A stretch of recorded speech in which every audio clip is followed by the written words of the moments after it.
inkino hagati y'abapadri ba diyoseze nkuru ya Bujumbura na diyoseze nkuru ya Gitega ni kuri uyu wa mbere itariki 16 z'ukwezi kwa gatandatu kuva isaha 4:15 ni ku bibuga vy'iseminari nkuru yitiriwe umweranda Paulo wa kabiri imusenyi Songa.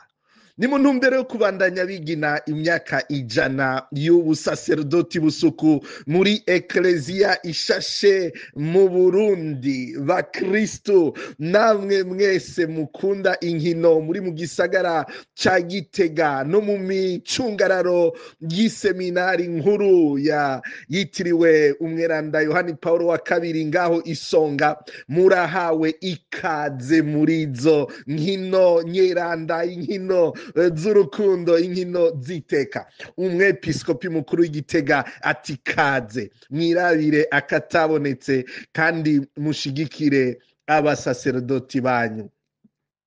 Ndugu wapenzi, karibuni mfuatilie mechi za soka, football, mpira wa vikapu na volleyball kati ya mapadre wa jimbo kuu Katoliki la Bujumbura na wale wa jimbo kuu Katoliki la Gitega. Ni Jumatatu hii Juni tarehe 16.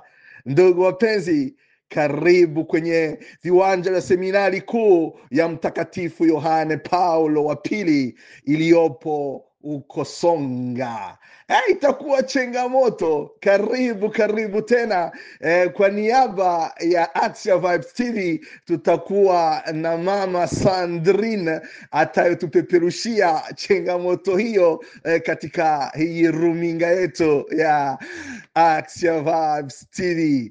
Ego ku bwa Axia Vibes TV tuzoba twarungitseyo umukutsa kivi ari ngaho Igitega kugira ngo atumenyeshe ingene bizoba biriko biragenda. Muryoherwe n'abasaserdoti banyu.